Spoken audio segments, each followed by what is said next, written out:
السلام علیکم ورحمۃ اللہ وبرکاتہ۔ اہل حدیث حضرات عام طور سے یہ دعویٰ کرتے ہیں کہ ہم بخاری کی حدیثوں پر عمل کرتے ہیں،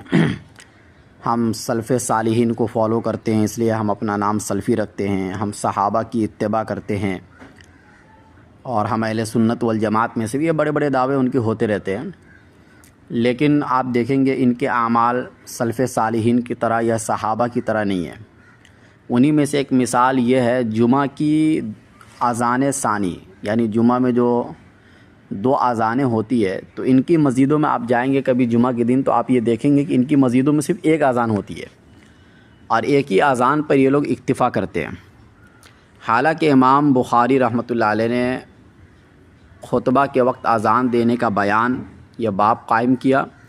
اور اس باب کے تحت میں انہوں نے ایک حدیث ذکر کی ہے، اور حدیث کا نمبر میں آپ کو بتلا دوں۔ حدیث کا نمبر ہے بخاری شریف کے اندر 916، اور حدیث ہے کہ ان الاذان یوم الجمعہ کان اولہ حین یجلس الامام یوم الجمعہ علی المنبر فی عہد رسول اللہ صلی اللہ علیہ وسلم و ابی بکر و عمر رضی اللہ عنہما، کہ نبی صلی اللہ علیہ وسلم کے زمانے میں حضرت ابو بکر حضرت عمر رضی اللہ عنہما کے زمانے میں جمعہ کے دن پہلی اذان ہوتی تھی منبر کے پاس۔ لیکن جب حضرت عثمان غنی رضی اللہ عنہ کی خلافت کا زمانہ آیا، لوگ زیادہ ہو گئے،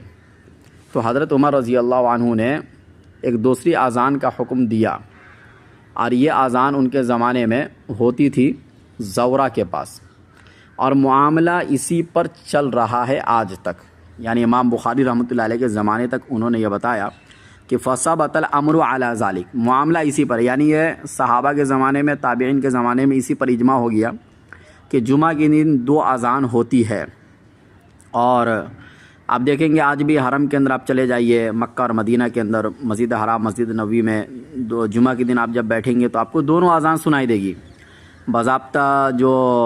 وہاں سے جو وہ جاری ہوتا ہے، ہر ہفتے کا شیڈول جاری ہوتا ہے کہ بھائی اس ہفتے کون کون لوگ اذان دیں گے، یا جمعہ سے پہلے ایک نقشہ آتا ہے کہ جمعہ کے امام یہ ہیں، جمعہ کے مؤذنین یہ ہیں، تو وہاں پر 2 مؤذن کا نام آپ کو نظر آئے گا۔ تو وہاں تو عمل اسی کے اوپر ہے آج تک، اور پوری دنیا میں بھی حنفی، شافعی، مالکی، حنبلی سارے لوگ اسی پر عمل کرتے ہوئے آ رہے ہیں، اور یہ عمل صحابہ کے زمانے سے ہی رائج ہے کہ یہ اذان باجماع صحابہ نے اس زمانے میں کوئی نکیر نہیں کی، اور حضرت علی رضی اللہ عنہ موجود تھے، اور بھی دوسرے صحابہ بڑے بڑے موجود تھے، لیکن کسی نے بھی نکیر نہیں فرمائی ہے، بلکہ سب نے اس کو جاری فرمایا۔ تو یہ گویا کہ صحابہ کا اس کے اوپر اجماع ہو گیا۔ ظاہر سی بات ہے صحابہ کسی غلط کام پر، کسی بدعت کے کام پر اجماع نہیں کر سکتے ہیں، لیکن اس کے باوجود غیر مقلدین یہ اذان نہیں دیتے، اور ان کے بڑے بڑے علماء نے اس کو بدعت لکھا ہے۔ ان کے بڑے بڑے علماء جو ہے مولانا عبدالرحیم صاحب مدرس مدرسہ میاں جو ہے، انہوں نے تو یہ کہا کہ مسجد میں 2 اذانیں کہنا بدعت ہے، فتاوی ستاریہ جلد 3 صفحہ 87 پر۔ ایسے ہی ان کے مولانا محمد صاحب جوناگڑھی وہ بھی لکھتے ہیں فتاوی ستاریہ جلد نمبر 3 صفحہ 85 پر کہ یہ اذان کسی بھی طریقے سے کہنا جائز نہیں ہے، اور یہ صریح بدعت ہے۔ یعنی صحابہ کے عمل کو بدعت کہنا،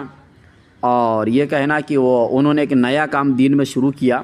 یہ انہی لوگوں کا حصہ ہے، اہل حدیث لوگوں کا حصہ کہ یہی اتنی بڑی جرأت کر سکتے ہیں۔ ایک عام آدمی جو صحابہ کے لیول کا نہ ہو، نہ ان کے علم کو کسی نے دیکھا ہو، وہ ان کے عمل کو بدعت بہرحال نہیں کہہ سکتے ہیں۔ خلاصہ کلام یہ نکلا، کہنے کا مقصد یہ ہے کہ عام طور سے یہ لوگ یہ کہتے ہیں کہ ہم اجماع کو مانتے ہیں، اجماع کا انکار نہیں کرتے ہیں، لیکن یہاں پر یہ اجماع کو نہیں مان رہے ہیں، کھلم کھلا اجماع کا انکار کرتے ہیں، بلکہ جس پر ساری امت متفق اس کو بدعت کہتے ہیں، اور یہ کہتے ہیں کہ جو کام نبی نے نہیں کیا وہ کام ہم کیوں کریں۔ بھائی صحابہ نے کیا ہے، تو صحابہ نے جو کیا ہے تو اللہ کے نبی نے اشارہ فرما دیا تھا نا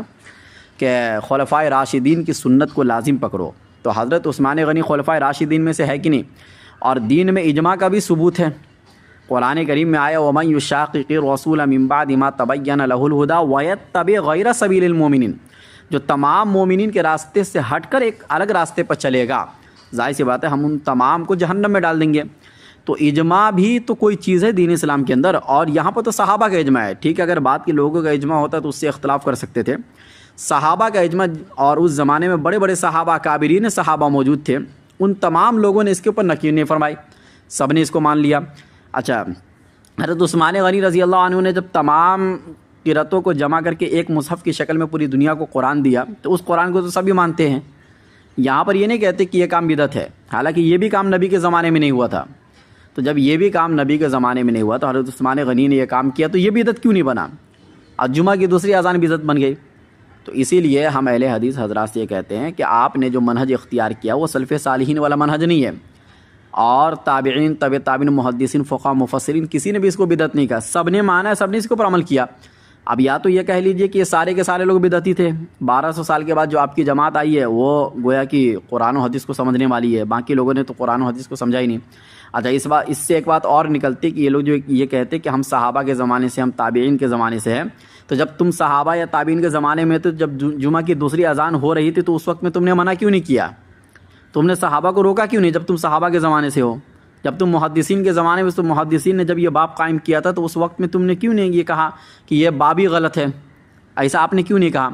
تو آپ کا وجود ہی نہیں تھا نا اس زمانے میں۔ مسئلہ یہ ہے، آپ کا اگر وجود ہوتا تو آپ تو بہت سی صحیح حدیثوں کو بھی نکال دیتے اور یہ کہتے کہ حدیث کی کتابوں میں ان حدیثوں کو لکھنا ہی غلط ہے۔ تو اللہ تعالی ہم سب کو کہنے سننے سے زیادہ عمل کرنے کی توفیق نصیب فرمائے اور اہل حدیث کے فتنے سے ہم سب کی حفاظت فرمائے۔ واللہ اعلم بالصواب۔